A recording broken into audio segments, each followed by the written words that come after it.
video. We're going to be using this HipKit Cub um, sketch that I got from the Facebook page. And as soon as I saw it, I was excited to try and use this. So we're going to dive right on in.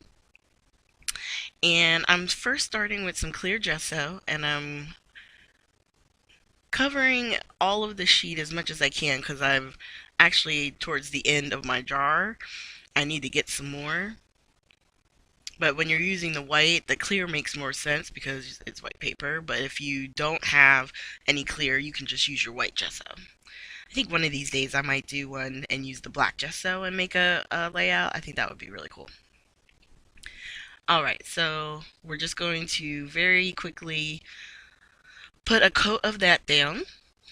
And then after it dries, we're going to actually heat it with the heat tool. I always keep mine on the side plugged in so that way I can grab it and just heat it up because when I'm doing the videos, I'm trying to make it go faster. Like normally if you have time and you can take your time with it, you can let stuff air dry, let it just do everything naturally. But when we're videotaping and doing stuff for YouTube, a lot of times you do have to speed up the process or else we'll be here all day. Okay, so in the color kit, we had the stencil and some of this. It's right here next to me. Hold on. It's the Finnabair Art Basics modeling paste, and it's actually, I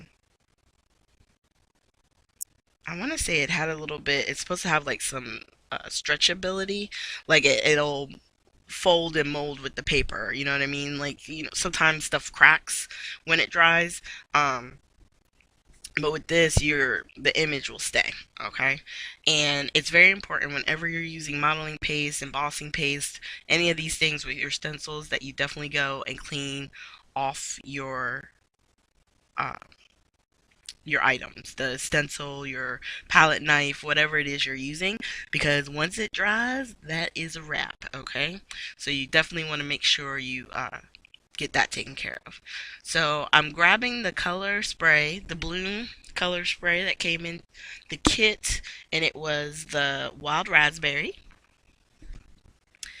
And at first I'm dabbing it down, and then I'm taking a water sprayer, a separate distress sprayer, and wetting it up to create the movement of the water because I knew I wanted to use this picture and I wanted to have enough of the color creating like a halo around her, um, so that way as we build up with our picture we're still getting some of this background behind it. And the stencil itself had like a bunch of different stars, and um, it was really a cute, I guess I would say a cute pattern. So once I have enough of the area kind of filled out, I'm just dabbing a little bit and, making sure everything is looking the way that I want.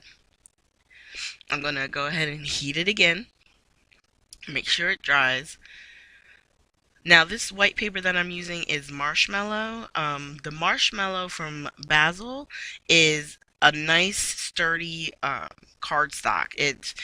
It does allow you to use water and stuff, but don't be surprised if you get warping. If you're really like you don't like the way the paper warps and stuff, then I would suggest attaching it to a piece of like 12 by 12 chipboard so that way you can attach it, use your like your score tape or your double-sided tape, and uh, it'll help keep it in its original shape. You might have a little bit of bubbling, but for the most part, the actual shape of the project will stay the same.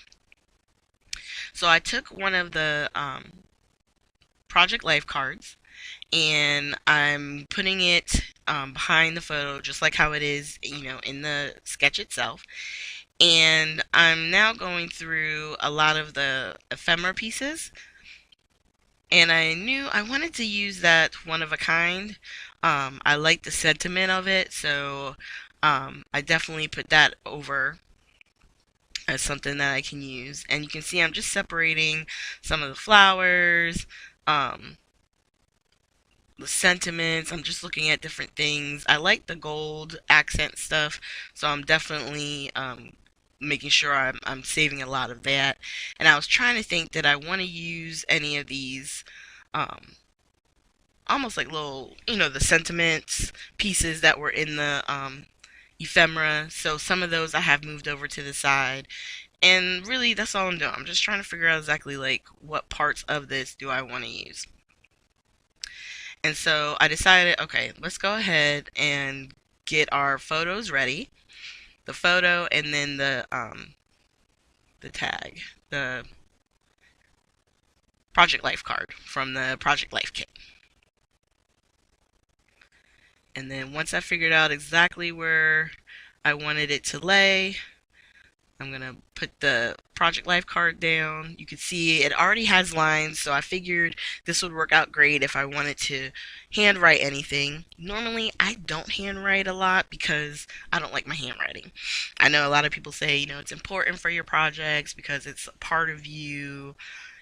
Okay. If you don't like your handwriting and you don't want it on the front, you can, depending on the paper you're using, turn it over and make your little journaling notes on the backside. That way nobody else sees it. On this particular project, I'm going to be using some of the strips from the ephemera to add different sayings and stuff like that. And then I still I don't write on it.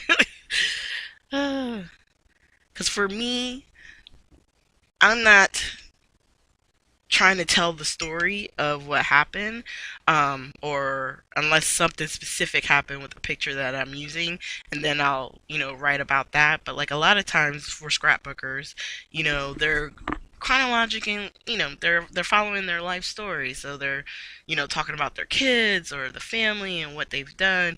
And I've come into this where I like how they look, and so for me it's more about the photo and decorating and coloring and doing all of this with it because of what the photo feels like. You know what I mean? So it's just a different aspect. So for me, journaling isn't as important.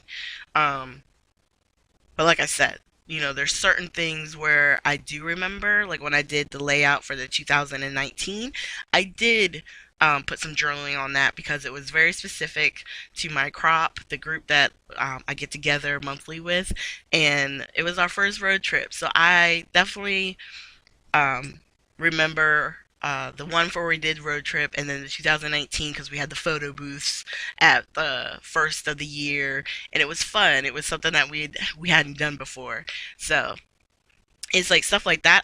I believe in journaling because you want to keep that memory and stuff like that. But for like this one, I kind of trolled my niece's Facebook page and found the photo of her daughter. And so I'm doing a scrapbook or a layout of her daughter that I took from Facebook. So for that image, I don't have a what am I gonna write?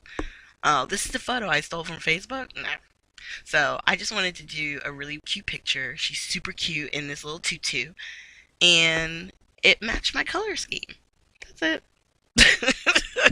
And here we go with the layout. So as you can see, we've just been adding the flowers, the gold accents. I'm attaching finally the one of a kind. I put some foam tape on the side that's hanging off the photo so that it will line up. Um, excuse me. And it looks like it's all in one. I think I tear it by accident? I think I tore it by accident. But the part that was on the other side, I just added the foam tape so it's all nice and even. And then you can see here I'm adding the different labels, and each one is a different sentiment. They don't necessarily go in order or like read like a statement, but I liked how it looked with putting it on the end. So I'm adding some of the thickers, the gold. This gold is a little bit more of a darker color, but it still goes really well. It was part of the kit. I was trying to figure out. I wanted to use one of the hearts.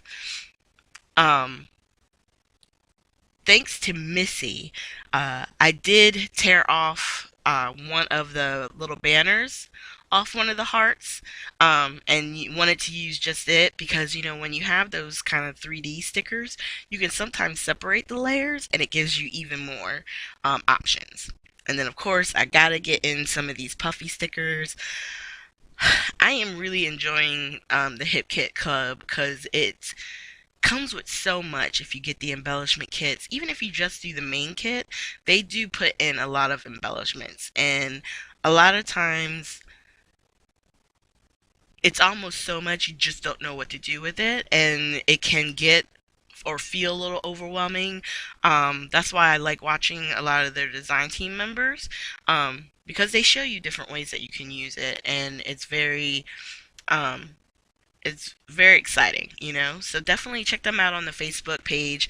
I will have the link to their Facebook and to their blog down below, and you guys check it out. You know what I mean? You might enjoy it.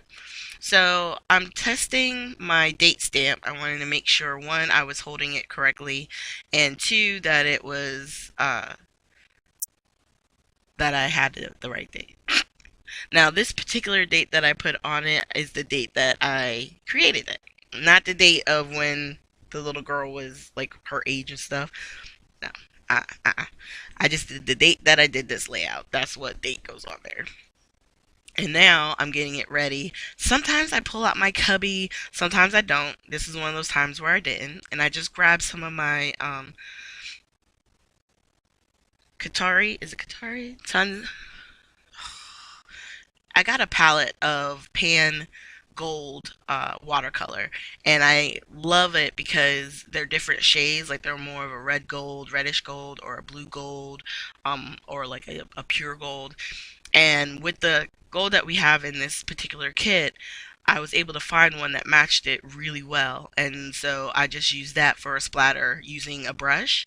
And then I still used my typical black soot and my white picket fence from Distress line, and for additional splatters. Now, if you don't use your cubby, you gotta know you're gonna have to clean up a lot of area because splatters tend to spread and they go all over the place. So here are the close-ups. Excuse me. And I hope you guys enjoyed. I know that I already told you, but there are the links down below for the Hip Kit Club. I also have links to all my social media, and at the very end, you will have videos to previous layouts. And if you guys have any questions, or you have questions about how the Hip Kit Club and everything, all that works, just leave comments down below and I'll answer as best I can, or I'll at least lead you to the people who can answer it, okay? So thank you guys, and I hope you have a great day.